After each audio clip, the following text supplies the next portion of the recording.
Vocês já repararam que toda essa discussão que existe, todo esse mimimi que existe, toda essa coisa de não é assim, é assado, todas essas coisas, só patina a vida das pessoas, ninguém sai do lugar, fica todo mundo falando a mesma coisa?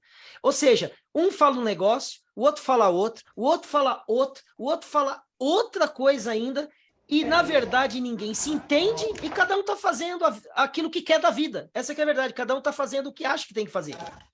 Vocês estão entendendo a minha percepção da coisa? Todo mundo fala um monte de coisa e, no final das contas, cada um faz o que quer.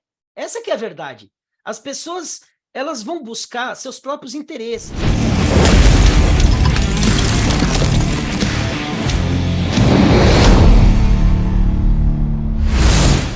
Vocês estão percebendo que a gente está vivendo um período meio estranho? Tem muita gente falando muita coisa. Todo mundo quer ser dono da razão, todo mundo quer estar certo. E se vocês têm percebido nas conversas, até no meu canal no Telegram e provavelmente em outros canais que vocês acompanham, tem um grupo de pessoas que eles não aproveitam o que eles escutam numa boa. Eles têm que tentar combater o que está sendo falado para que eles se sintam na condição de poder mostrar que tem coisa errada. Porque o grande problema que nós sofremos na humanidade, e por favor, guardem isso, foi a confusão das línguas. Quando ocorreu a confusão das línguas, o mundo virou exatamente isso, uma baita de uma confusão. Ninguém entende mais ninguém. Ninguém fala mais a mesma língua. Eu acho que vocês estão entendendo, eu estou falando isso de forma dupla. Não fala a língua porque não fala o inglês, o português, o espanhol, o italiano, o grego, o hebraico, o aramaico, e não fala a mesma língua porque mesmo na língua que eles se comunicam, eles não se entendem. Um fala banana, o outro fala caju. Um fala abobrinha, o outro fala goiaba. É uma briga absurda. Então, o que a gente precisa fazer? A gente precisa chegar no consenso de que, quando houve a confusão das línguas, começou uma baita confusão. Por que houve essa confusão? Qual que era o intuito de chegar nesse ponto?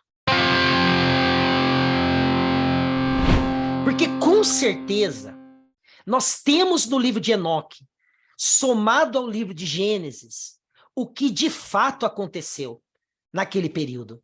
Não precisa ser uma pessoa extremamente sábia. Não precisa ser um cara que fez faculdade de teologia. Não precisa ser uma pessoa que estudou 50 anos a Bíblia. Porque se Deus fizesse isso com a humanidade, se Deus fosse deixar um monte de coisa difícil de se entender, eu te pergunto, para que ele criou a gente? Para a gente ficar aqui que nem umas baratas correndo de um lado para o outro sem saber o que está acontecendo? Não faz o menor sentido. Então, onde que a gente vai entrar hoje no nosso estudo? Nós vamos entrar hoje no capítulo 6 de Gênesis, aonde nós temos respaldo real de uma coisa que aconteceu na história da humanidade.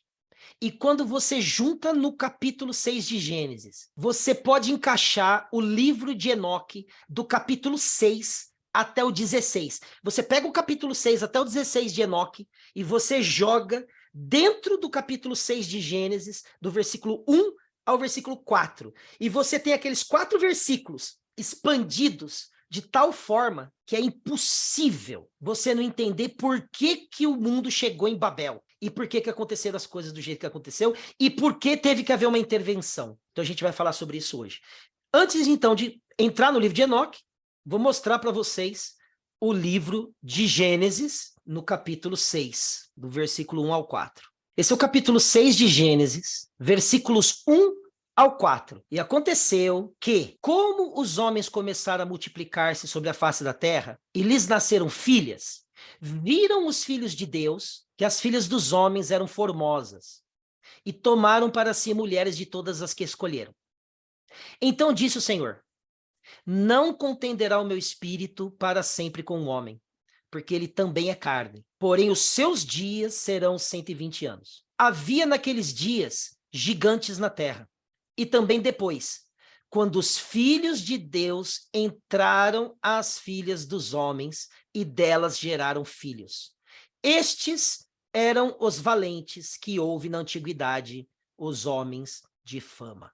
O que a gente percebe aqui? E aonde que está essa primeira confusão, que é o que gera 200 mil interpretações disso aqui? Existe aí algo que está escrito assim, ó, filhos de Deus e filhas dos homens. A treta é que as pessoas dizem que esses filhos de Deus são os filhos da linhagem de Sete. E outras pessoas dizem que esses filhos de Deus são os anjos que desceram e possuíram as filhas dos homens. Aí eu vou perguntar um negócio para vocês, só para ver se existe coerência em pensar que esses filhos de Deus sejam os filhos da linhagem de Sete. Como que um filho de Sete que toma uma filha dos homens pode gerar um gigante? Como que uma pessoa que foi gerada de um ser humano normal pode ter relação sexual com uma mulher e criar um monstro, criar um cara de 15 metros de altura? Te pergunto, essa é a primeira pergunta.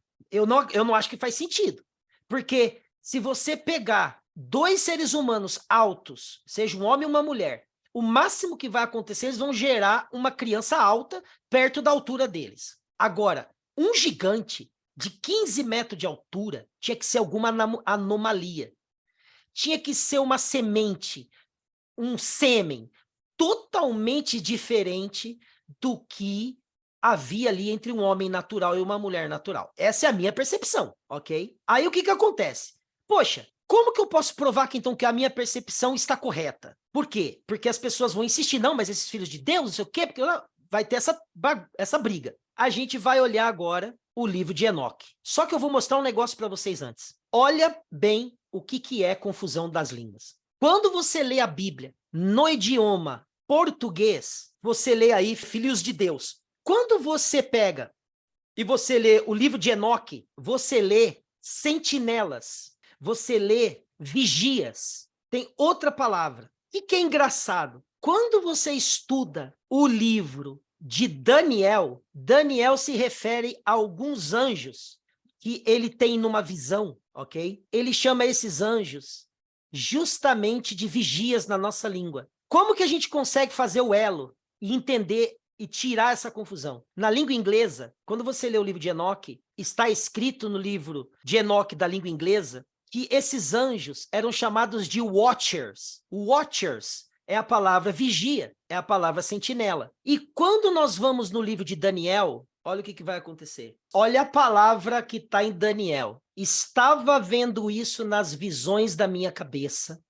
estando eu na minha cama, e eis que um vigia, um santo, descia do céu. A palavra vigia aqui é a palavra watcher da língua inglesa. É a mesma palavra usada no livro de Enoque, na versão inglesa.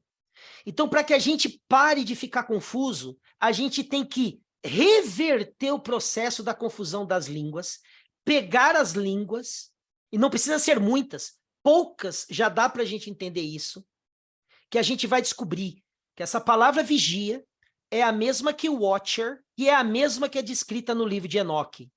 Então, quando Daniel se refere a esses caras que eram o santo anjo, um filho de Deus que desceu lá do céu, está falando da mesma pessoa.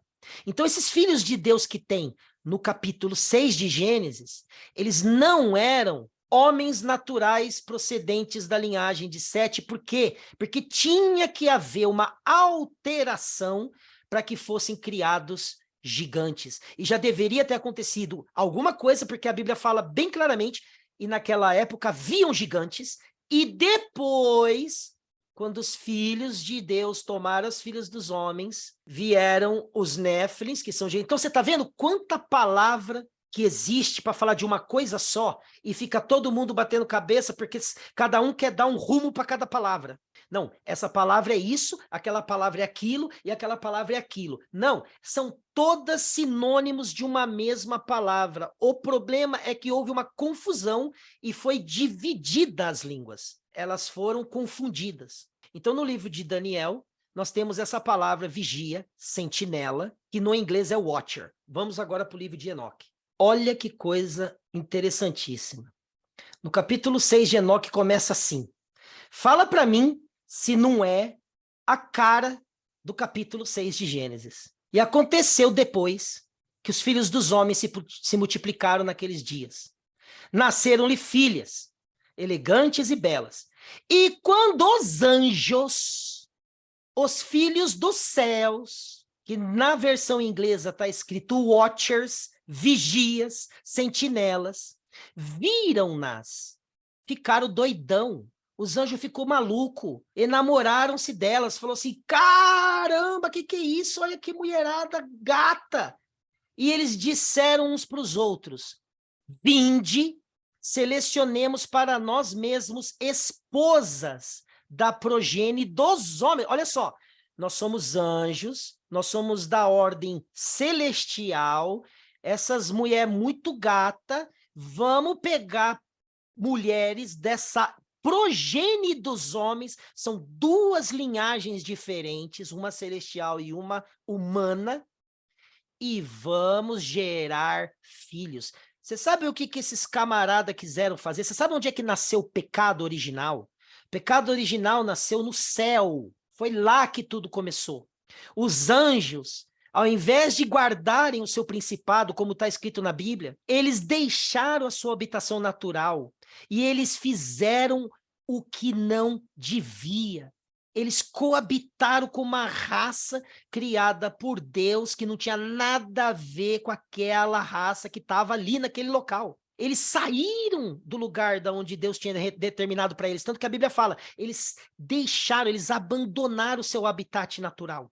E olha o que o livro de Enoque vai falar. Selecionemos para nós mesmos esposas da progenie dos homens e geremos filhos. Então seu líder Samiasa disse-lhes, olha só, um anjo que parecia que tinha um pouco de sensatez, mas não adiantou nada. Ele foi e caiu de boca também no pecado. Olha só, eu temo que talvez possais indispor-vos na realização desse negócio. Ó, eu tô achando que esse negócio aí não vai dar certo, não. E que só eu sofrerei por tão grave crime, porque esse cara era o cabeça. Esse camarada aí era o cabeça dos anjos. Era como se fosse o líder. Então ele fala assim, ó, esse negócio vai dar, olha gente, esse negócio vai dar errado. Vai dar um problema, e eu que vou pagar por isso. É mais ou menos isso que ele está falando. Mas eles responderam-lhe e disseram, nós todos juramos, e amarraram-se por mútuos juramentos, que a gente não mudará a nossa intenção, mas vamos executar o nosso empreendimento projetado. Ou seja, Samiasa, vaza, meu irmão, ou então ou tá dentro ou tá fora, porque a gente vai fazer isso aqui, pronto, e acabou, e vamos jurar todo mundo aqui que ninguém vai arredar o pé, porque olha só essas minas, não dá, vamos pegar e fazer o que tem que fazer, e a gente vai jurar aqui agora, que a gente vai fazer isso aí. Então, eles juraram, vou pôr aqui para vocês verem onde eu tô, todos juntos, e todos se amarraram ou uniram por mútuo juramento. Todo o seu número eram 200, os quais descendiam de Ardes. E aqui tem uma coisa que vocês vão entender depois quando se une com a Bíblia, e fica claro. Nos dias de Jared. Jared era o pai de Enoque. Foi no período que Jared nasceu que começou essa palhaçada. E quem escreveu sobre isso? Enoque. Tá aqui o livro dele. Ele estava vivendo nessa época, então ele tinha condições de saber o que tinha rolado, o que tinha acontecido. Por isso que ele escreve sobre isso. Então, eles juraram todos juntos e todos se amarraram ou uniram por mútuo juramento. Todo o seu número eram 200, os quais descendiam de Ardes nos dias de Jared, o qual é o topo do Monte Hermon. Então, eles desceram no Monte Hermon, no período de vida de Jared, que era pai de Enoque, e eles fizeram um acordo. Seguinte, vamos pegar as mulheres filhas dos homens e vamos coabitar com elas, e a gente vai fazer uma geração de filhos. Nossa! A gente vai botar filho no mundo da nossa estirpe, da nossa raça, daquilo que a gente intentou de fazer. Olha o que acontece em seguida. Aquele monte, portanto, foi chamado Hermon, porque eles tinham jurado sobre ele e amarraram-se por mútuo juramento. Estes são os nomes dos seus chefes. Samiasa, que era o seu líder, tá aqui, ó. O líder era Samiasa. Araquiba, Rameel, Cocabiel, Tamiel, Ramiel, Danei, Ezequiel, Naraquijal, Azael, Armaros, Batarel, Ananel, Saqueil, Samsapeel, Satarel, Turel, Jomjael e Sariel.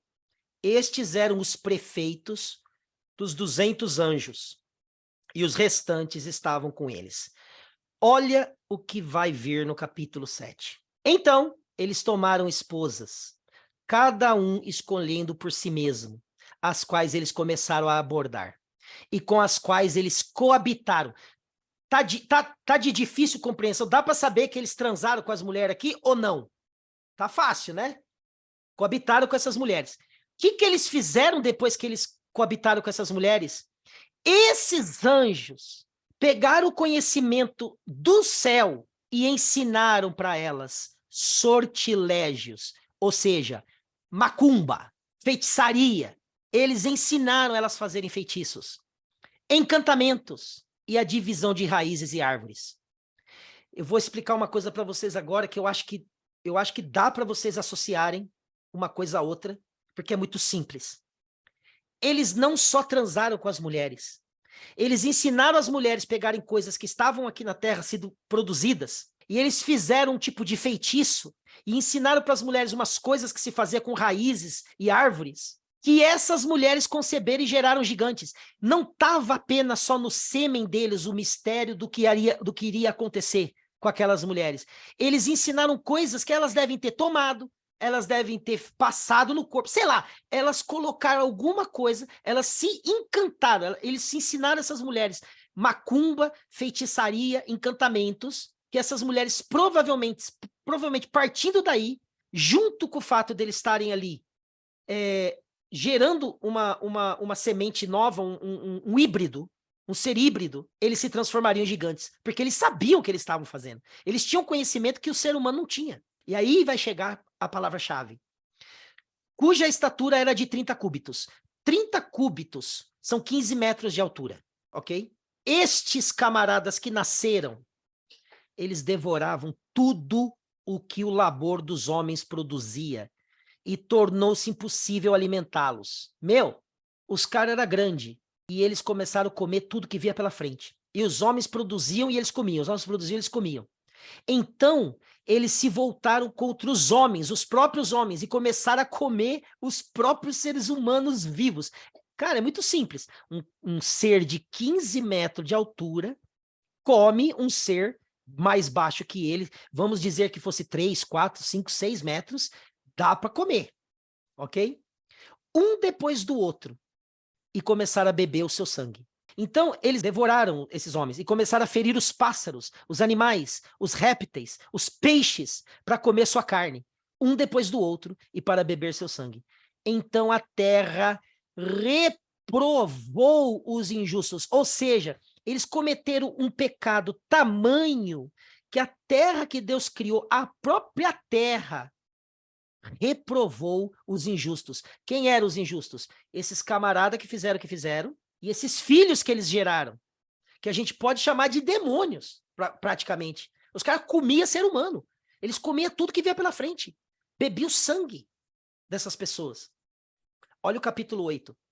Além disso, olha o que o Azazel fez. O Azazel ensinou os homens a fazerem espadas, facas, escudos, armaduras ou peitorais, a fabricação de espelhos, a manufatura de braceletes e ornamentos, o uso de pinturas, o embelezamento das sobrancelhas, o uso de todo tipo selecionado de pedras valiosas e toda sorte de corantes, para que o mundo fosse... O que está escrito aí, pelo amor de Deus? Para que o mundo fosse alterado. Nós moramos em um mundo alterado.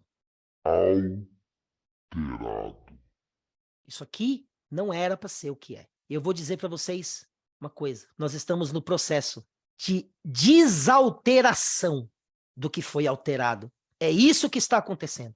E continuando, no 2. A impiedade foi aumentada. Então, o que fez com que a impiedade fosse aumentada ainda? A alteração que ocorreu no mundo.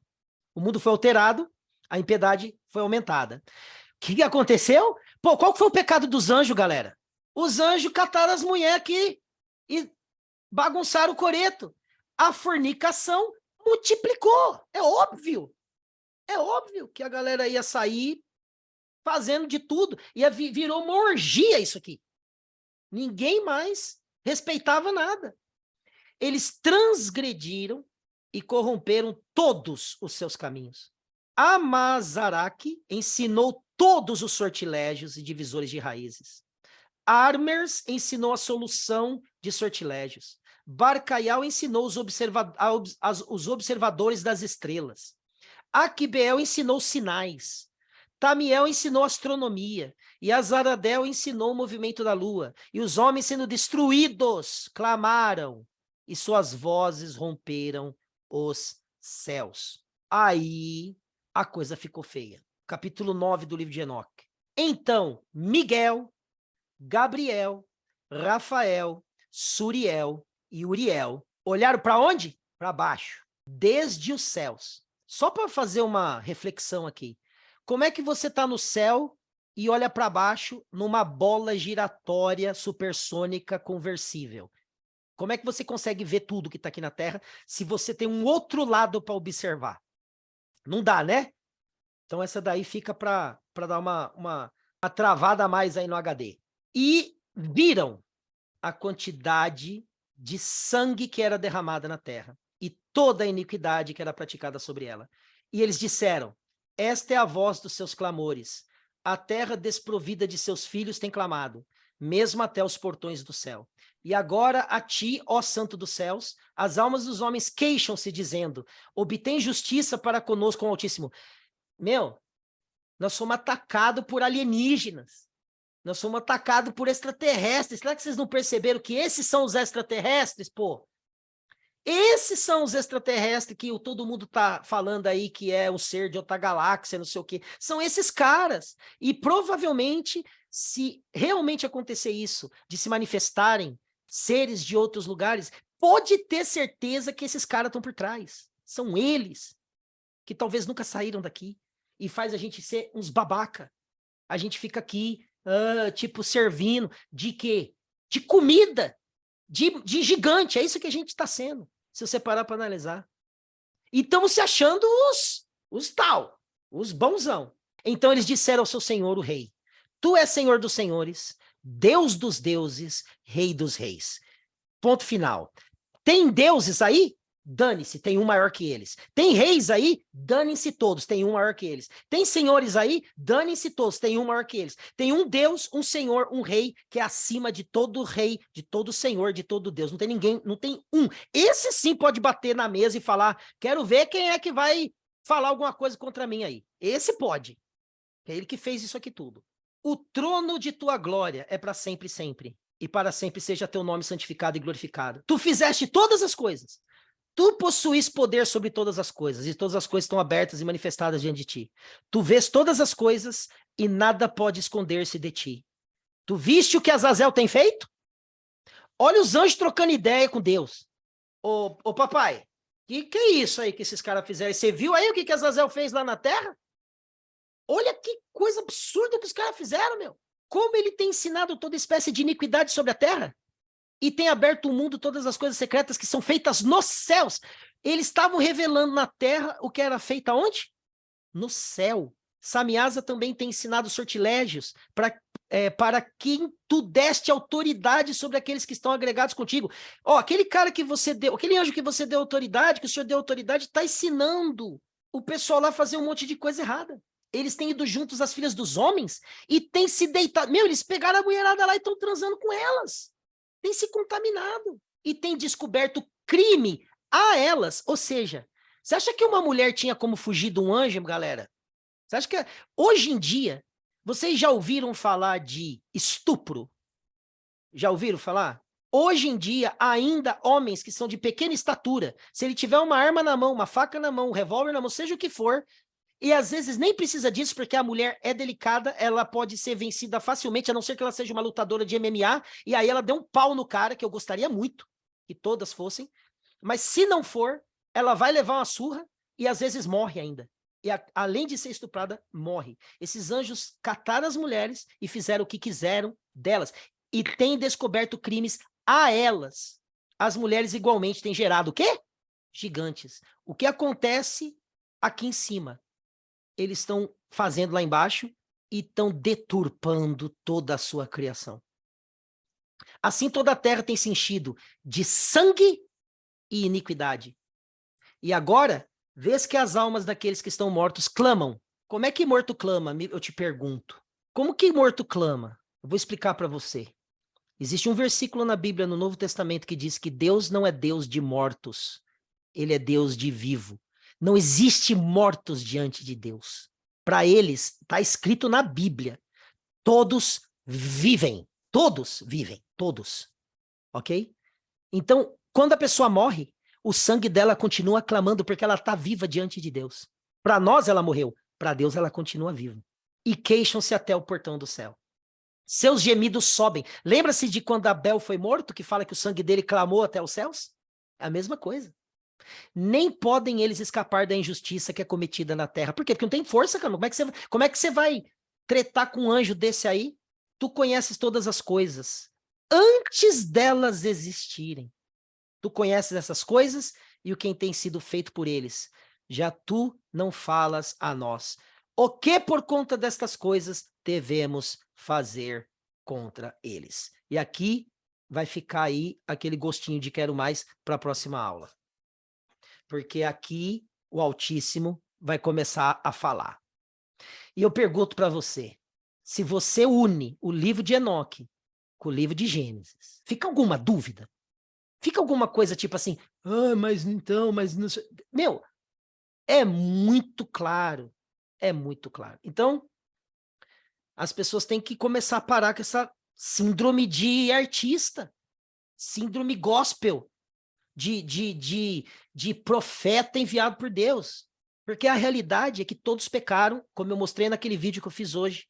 Todos estão destituídos da glória de Deus, porque todos são geração que nasceu aqui e trazem o pecado. Os próprios membros combatem contra nós. Existe uma química que foi gerada por causa dessa semente que foi misturada. E eu não estou falando da semente da serpente lá do Éden, eu estou falando dessa aqui, que aconteceu nos tempos de Jared e que manchou, alterou a criação de Deus. E Jesus, ele veio justamente para mostrar que ele não vinha de uma semente híbrida, ele não vinha de uma semente humana, ele não vinha de qualquer semente que fosse daqui, a não ser da pura semente de Deus. É como se Deus falasse assim, olha, até me arrepia, eu vou descer na terra e vou resolver essa parada. Eu vou resolver isso aí. E a linhagem que Jesus gerou hoje é uma linhagem do Espírito. Então essa treta que tem das pessoas ficar brigando por causa de semente da serpente, ficar brigando por causa da semente de não sei quem, do semente do anjo, da semente do capeta, seja o que for, tá resolvida. Não importa de onde ela veio, tá resolvida. Jesus Cristo é o Senhor, o Rei dos Reis, o que morreu e reviveu, aquele que tem a chave da morte nas mãos, do inferno. Acabou, está consumado, foi o que ele disse. Então essa guerra que existe hoje, ela está aqui, ó, está aqui na mente das pessoas. As pessoas estão criando uma guerra que não precisa. As pessoas ficam assim, sabe que eu senti uma coisa ruim. Você sentiu uma coisa ruim porque você botou na tua cabeça que é uma coisa ruim. Porque se você começar a sentir coisa boa, não tem coisa ruim que pode entrar dentro de você. É você que escolhe o que é bom, o que é ruim. Existia um grupo de pessoas que chegavam perto de Jesus e extraíam coisas boas. A mulher lá do fluxo de sangue tocou nas orlas de Jesus, das vestes de Jesus, e foi curada. O Zaqueu estava tão curioso de ver Jesus passando, que ele era tão baixinho, ele subiu numa árvore e ficou esperando Jesus passar, e foi justamente na casa dele que Jesus foi lá e bateu um papo, e Zaqueu chegou a ser um dos exemplos do que significa uma conversão genuína. Então nós temos inúmeras coisas, nós temos pessoas ricas na Bíblia, de muita grana, encontra com Jesus e é humilde. Olha só que discrepância absurda. Pessoas que eram extremamente ricas chegam para Jesus e recebe uma vitória que não era nem para eles. Tem um cara que ele chega em Jesus e fala que um servo dele estava doente, e Jesus fala, eu vou lá curá-lo. E ele fala assim, não precisa. Eu tenho pessoas também que trabalham para mim, e eu falo para ele vai, eu falo para ele fica. Basta só uma palavra sua, que eu sei que o meu servo vai ser curado. Olha a fé do cara. Olha, fala para mim se tem cabimento o que a gente está vivendo hoje e se não se enquadra perfeitamente nas escrituras. Ou seja, se você parar para analisar, os povos mais pobres são os que mais causam confusão, são os que mais levantam suspeita de que tem coisa errada, de que tem isso, aquilo, de que não é assim, de que não é assado. Por quê? Porque aquele povo que estava buscando Jesus dessa classe, que era uma classe mais elucidada, que era uma classe mais inteligente, que era uma classe mais perceptiva, entendeu? Eles sabiam o que repousava sobre Jesus. Eles sabiam da unção que estava sobre aquele homem. Eles sabiam que bastava uma palavra dele, que as pessoas iam receber a bênção onde tivessem. Quer dizer, não precisava nem Jesus ir na minha casa. Jesus, relaxa, não precisa da minha casa, não. É só o senhor falar que ele vai ser curado, que eu acredito. Olha só a percepção daquele cara. Se eu não me engano, ele era um centurião, alguma coisa assim. E ele tinha uma percepção muito mais humilde do que os caras que se diziam conhecedores da Bíblia naquela época. Os fariseus, os escribas, os saduceus, aqueles caras que se sentiam os bambambam das escrituras, eles chegavam em Jesus não da mesma forma. Ele chegava em Jesus para pegar Jesus de calça curta. Você pode perceber, toda vez que um cara chegava em Jesus com uma segunda intenção, Jesus dava uma lambada no camarada.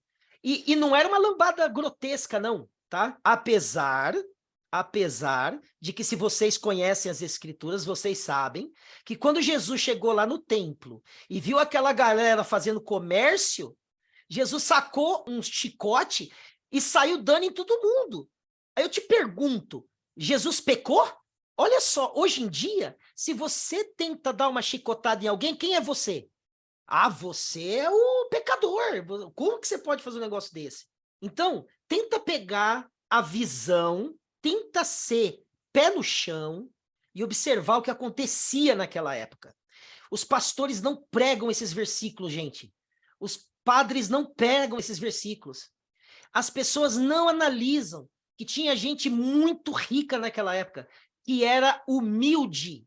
E os caras que se diziam crentes, os caras que se diziam conhecedores das escrituras, eram os caras que queriam pegar Jesus numa curva para poder falar, aê, peguei, você tá errado, tá vendo? Isso aí que você falou não procede.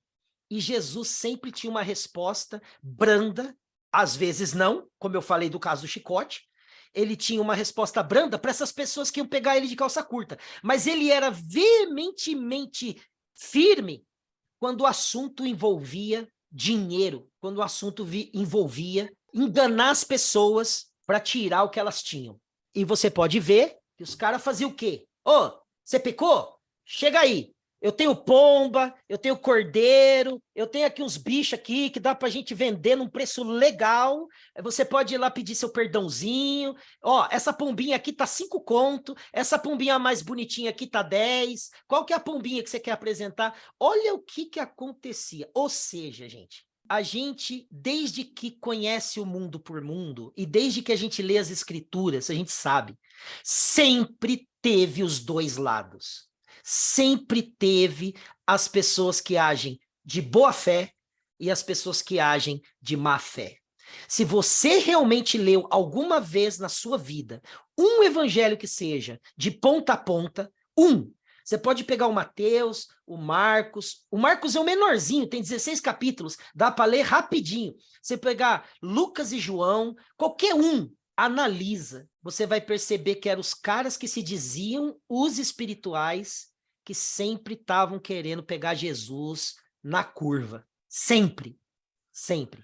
Então, o que eu quero dizer com isso? Não importa o que aconteceu no passado. Eu não estava lá. Você não estava lá. Ninguém estava lá. A gente não tem como falar foi desse jeito ou daquele jeito, a não ser do jeito que está escrito ali com as histórias. E não adianta você tirar da Bíblia histórias que sustentam o que você quer, só porque você quer. E o que a gente mais vê hoje em dia? Igrejas e mais igrejas, pessoas e mais pessoas que se dizem cristãs, que dizem que amam a Deus, que dizem que amam o próximo, escravizando as pessoas, porque elas pensam diferente deles e inventando uma pancada de mentira. É mentira. Se a gente pegar a Bíblia, um versículo da Bíblia, que fala assim: vós tendes a unção dos santos, e a unção permanece em vós. E vocês não têm que alguém vos ensine, porque a unção que está em vós, ela permanece e ela vos ensina todas as coisas. Então, o que quer dizer isso? Quer dizer que se você quiser, se de verdade você quiser andar uma vida diante de Deus, se você realmente entender quem você é, o que é que você está fazendo aqui, qual que é o motivo do sacrifício de Jesus naquela cruz, e o que ele ensinou, a última coisa que você vai fazer é querer combater pessoas porque elas divergem do seu pensamento. Você vai querer combater pedófilos. Você vai querer combater pessoas que fazem sacrifícios ainda hoje, seja de animal, seja de ser humano. Você vai querer combater pessoas que são pegas cometendo mentiras, enganando seus irmãos, falando que vai fazer uma coisa e faz outra, prometendo coisas e depois bloqueando. Gente, as pessoas prometem coisas hoje e são suas amiguinhas. A partir do momento que elas acham que você tem alguma coisa que não bate com o que elas pensam, elas te bloqueiam e nem te falam o que aconteceu. Elas simplesmente viram a cara. Pessoas que te prometem mundos e fundos, que você é o irmão mais querido do mundo. De repente você vira o inimigo, você nem sabe o que aconteceu. É vizinho que vira a cara para você. É família que vira a cara para você. Porque a realidade que eu vejo é um povo brigando entre si por causa de doutrina, por causa de dogma, por causa de tradição. Cara, não é para batizar botando lá dentro da água. Tem que batizar quando nasce jogando aguinha na cabeça. Não, mas não é para batizar com a aguinha na cabeça. Tem que batizar mergulhando o cara lá dentro. Se não fizer isso, não tá salvo. Fala para mim, quem somos nós? Quem sou eu na fila do pão? Quem é você na fila do pão? Para a gente poder dizer que uma pessoa é ou não é salva. Quem somos nós? Da onde que as pessoas tiraram essa ideia de que elas podem se colocar na cadeira do juízo divino e falar, esse é de Deus e esse é do diabo? O único cara, a única mulher que eu vou condenar na minha vida e vou fazer com orgulho é se eu pegar alguém molestando uma criança, cara. Aí eu te garanto.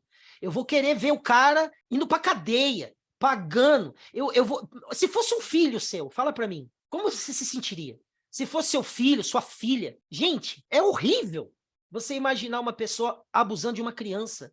E a gente tem isso no mundo inteiro. Tem corjas de seres humanos que fazem isso como se fosse a coisa mais natural do mundo. Esses é que eu sou contra. Agora, eu falo pro cara que eu acredito que... Vou dar um exemplo. Eu só vou pegar esse exemplo porque tá no auge. Todo mundo fala sobre isso na internet. Eu vou brigar com o cara porque ele tem uma opinião sobre uma coisa que aconteceu no Éden. E o outro tem outra opinião sobre o que aconteceu no Éden. E eu vou criar uma guerra só por causa que o cara diverge da minha visão? Meu, não faz sentido. Isso não faz sentido. Então tá na hora da gente olhar com as coisas um pouco mais de pé no chão e entender o que é o plano de Deus através dos séculos. É reverter o que os próprios anjos fizeram de errado aqui. Essa é a realidade do que a gente está vivendo. E quando a gente entende isso, põe por terra todas as diferenças, põe por terra, doutrina, essas coisas, pra quê? Fala pra mim, pra quê? O que a gente ganha brigar por causa de nome, de como que chama o nome, fala pra mim, o que tem a ver as pessoas ficar brigando por causa disso? Eu te pergunto, a Bíblia diz que nós temos que ter a mente de Cristo. A partir do momento que a gente recebeu o Espírito de Deus, a unção do Espírito de Deus, e que a gente sabe da verdade, fala para mim, o que pode nos separar dessa unção? O que pode nos separar de Deus? A gente tem condição de saber o que é certo e o que é errado. Não precisa nem de Bíblia se você quiser parar para analisar. O próprio Deus diz que ele escreveu as leis dele no nosso coração. A gente sabe quando está fazendo coisa errada. Basta a gente ser honesto com a gente mesmo, olhar no espelho e entender como que funciona. A gente sabe quando a gente mente, a gente sabe quando enrola, a gente sabe quando fala uma coisa e não cumpre. Todo mundo sabe. Só que as pessoas não querem dar a mão palmatória e ir lá e admitir e reconhecer. E esse é o grande problema. Tudo isso chega-se ao ponto de que a única forma de reverter esse processo, dessa alteração que foi gerada no mundo, porque independente do que aconteceu lá no Éden, independente do que digam, se a Eva ficou com o Satanás ou não, independente, aqui a gente sabe que anjos tiveram relações com as mulheres e geraram uma geração estranha.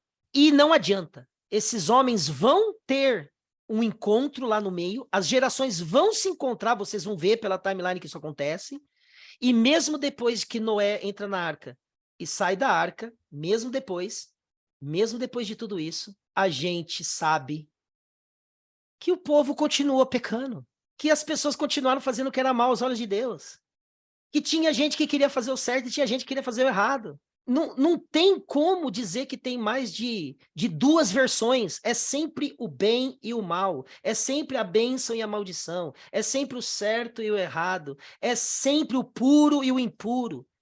É sempre você deixar as pessoas serem livres para que elas sejam uma bênção e aqueles que querem impor sobre elas alguma coisa para que ele tenha controle sobre elas. Então, a gente vai começar a ver ao longo dessas próximas aulas tudo que foi gerado disso daqui.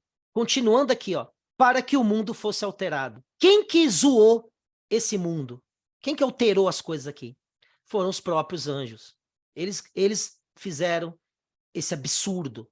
Eles saíram do lugar onde não deveriam ter saído e geraram o que geraram. E nós estamos aqui hoje e a gente só tem uma coisa: só dá para poder se religar a esse Deus através dessa fé em Cristo. Ninguém aqui vai conseguir mostrar que é melhor que o outro. Ninguém aqui vai conseguir dizer que sabe mais que o outro. Ninguém aqui vai poder dizer que tem a revelação maior que o outro. Porque o próprio Jesus disse assim: vocês só têm um Deus, vocês só têm um mestre, vocês só têm um batismo, vocês só têm uma fé, só tem um, é um, é um. E vocês são todos irmãos. Aquele que quiser ser maior, seja o menor. Aquele que quiser ser o gostosão, seja o que serve. Porque eu sendo o gostosão, eu lavei o pé de vocês. Eu sendo o bonitão, eu cuidei de vocês e servi vocês. Ao ponto de que quando Jesus ressuscitou, se é que vocês se lembram dessa passagem, tem uma passagem em João, final de João, lá para o capítulo 21, 22, aonde Jesus se revela aos seus discípulos que estavam pescando. Jesus tinha ressuscitado, estava tudo de boa, os caras foram pescar. Ah, vamos pescar. Jesus aparece na praia e Jesus faz um churrasquinho de peixe e serve os discípulos de novo. A vida de Jesus foi servir. E a gente tá achando que a gente é a bala mais gostosa do pacote. Que a gente tem a revelação. Que a gente recebeu direto de Deus, face a face, e que nós somos os caras. Aí quem passar na minha frente que o negócio vai ficar feio.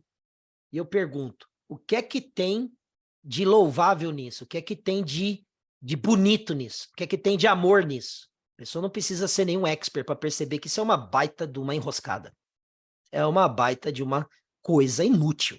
Eu vou ainda falar sobre isso, e só para encerrar e não deixar vocês assim pensativos, leiam o capítulo 19, se eu não me engano, de Apocalipse. Fala que o Senhor, quando ele vier, ele tem um nome e só ele sabe. Nem isso deixou-se na terra que o homem soubesse para que ele não se vanglorie. Você acha que Deus não sabe que o homem gosta de se vangloriar? Você acha que Deus é burro? Que ele vai falar assim, eu vou deixar isso aqui e essa galerinha vai saber, mas aquela não vai. Ah, para com isso. O próprio nome de Deus, ninguém sabe. Pode aparecer 200... Eu posso botar um vídeo na internet e falar que eu sei o nome de Deus, vocês podem falar, não sabe. Porque lá em Apocalipse está escrito que ninguém sabe o nome dele, a não ser ele mesmo. E nós, se é que nós vamos entrar nessa glória, se a gente tem realmente a condição de ser visto por Deus como pessoas que realmente depositaram essa fé, realmente se converteu, realmente se arrependeu, realmente está vivendo uma vida, ainda que a gente sabe que é pela graça, não é pelo que a gente faz, mas a gente tem que fazer para provar que tá na graça. As pessoas acham que não. Ah, tô na graça, então vou fazer o que eu quiser. Também não é assim, não é bagunçado. Agora, se a gente chegar lá, a Bíblia também fala que nós vamos receber um nome, que também nós não sabemos, ninguém sabe, e só a gente vai saber. Igual o nosso Senhor.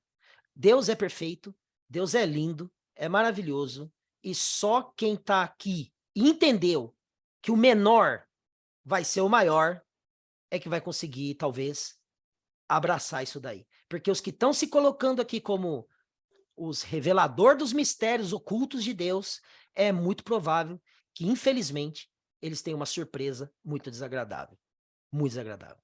Então, eu, Eduardo, não me coloco em nenhum momento fora do saco, do saco de farinha aí, que nós estamos tudo junto igual, é tudo igual. Cada um tem um dom, cada um tem uma percepção, cada um tem uma quantidade de fé, então a gente tem que respeitar isso. E o que eu coloquei no canal esses dias foi o seguinte: respeitem o dom que há no outro e não enterrem o que há em você. Trabalhe o que Deus te deu e agradeça pelo dom que o outro tem. Fique feliz com a conquista dos seus irmãos. E aí você vai ver que as coisas vão, assim, mudar aqui e aqui. Você nunca mais vai se sentir sozinho, você nunca mais vai se sentir abandonado, você nunca mais vai se sentir uma pessoa doente, nada. Você sabe que a tua vida é Cristo e o morrer é lucro. Ok? Bom, é isso. A aula de hoje é sobre isso aí. E que Deus nos guarde, cubra com seu sangue, porque com certeza vai vir pedrada para tudo que é lado. Então, que Deus nos ajude. Amém? Ficam na paz aí. Um abraço, gente. Deus abençoe.